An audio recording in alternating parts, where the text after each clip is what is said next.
whatever happened between Brock and Mr. Ivy? You know, they don't. It's not like I would know that. It's not like we dubbed it and then removed it. I'm sure that he just had his heart broken. He probably fell in love with huge crush on her, and she just was like, you know, she was older, and that was it. You know, and the blue screen happens, and the big teardrop, and whatever. He just doesn't want to talk about it.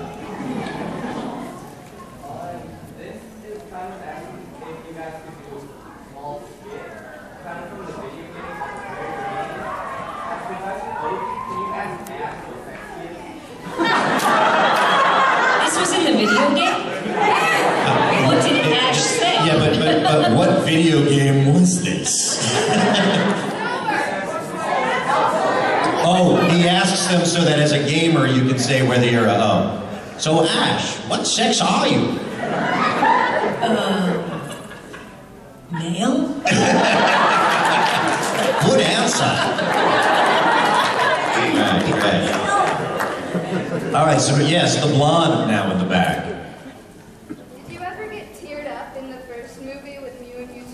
Yes.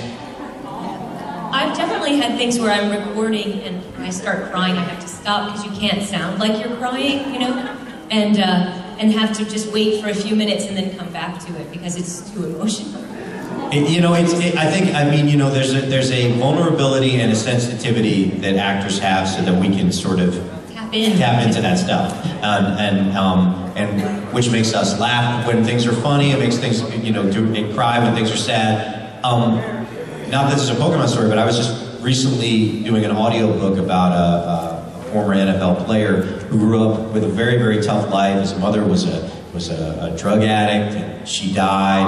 And I'm reading the story, and I had to keep stopping because I was playing him in the audiobook. And I had to keep stopping the recording because I would get the catch in my throat, and it was like, you know, it wasn't that long a book. But it took me a long time to get through because I couldn't put myself in that person's character without feeling the same emotional side of it. So yeah, you know, if you're working in these shows, yes, they're still two-dimensional animated characters, but you're trying to convey an emotion that I think is still based in reality.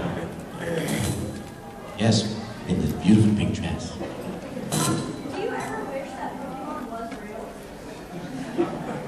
I don't think it's very responsible to allow 10-year-olds to travel on their own. Exactly. And what are they eating? Rice balls? I know. And what, packing underwear? Donuts.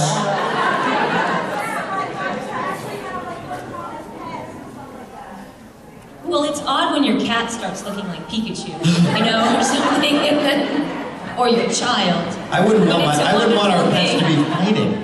No, or you're constantly making them, although if you could carry them around in little balls. That would be very easy. You wouldn't have to get a head sitter. I know. 3 cats and a dog, I would be very easy if I could just stick them in a little Pokeball and carry them on my belt. But how often do the squirrels running around your house kind of look like, you know, you start thinking of other things as Pokemon, so it's dangerous. And they're also opinionated. Oh. The red jacket, my friend. All right, my question is, have you ever listened to like the original Japanese shows or aware of the characters, like the name differences mostly, things of the like that? We've been able to hear a little of the original of Pokemon, but we didn't hear it regularly. Usually when the show is being adapted, the production team will maybe listen to voice characters, you know, the voice, what they're doing. You hear some names to make sure if we are using the same name that we do, if we're going to do that. But majority of the stuff, it's all fresh. We're not guided by that so much. Yes, right. Favorite episodes? I say yes, what they are.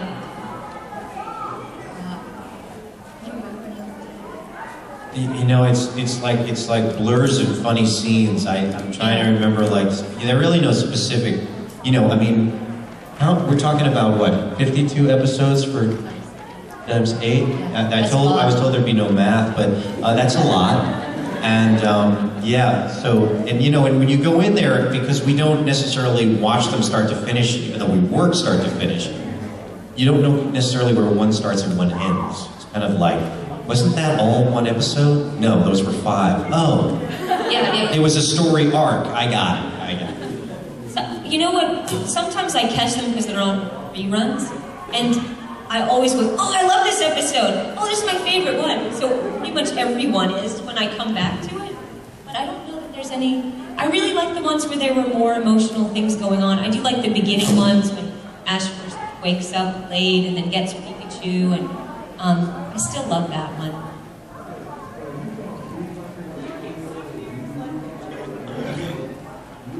Souvenirs. Souvenirs. I got a Polyworld backpack. A tiny thing. I got that and a red Pokemon t-shirt. Nicely done. That's what I got. We still have those in my house. I am a collector of many things. But we didn't get anything. No. Like, we'd have to go out and search for them. You'd have to go out and buy them or find them. Well, I got them. We didn't... You had... Yeah. There weren't a lot of things around Yeah, the office. Whatever. But you got them. I got a lot. I didn't get the things... I have a lot of toys. MIB, minted box. I've got a lot of stuff, yes. Tubs filled with swag. From all the shows I ever worked on. And I used to have them displayed in my office. And I'll tell you my funny little quick story. See, my older daughter is about to be 13, and my world is going to come to an end. This is how she, when friends come over and they see all, and I'm talking, if I had a picture I'd show you, and you'd be like, yes, a lot of that stuff. This is my daughter showing her friends my office filled with Pokemon and Yu-Gi-Oh stuff. Why does your dad have all that Pokemon stuff and Yu-Gi-Oh stuff in his office? It's like everywhere. Oh, he used to voice that stuff. Anyway, let's go upstairs. So, you know, Dad is never going to be cool, you know? I'm like, I was Seto Kaiba! Whatever, Dad. You know? So, yeah, I've got the toys, I've got all that stuff. Yeah.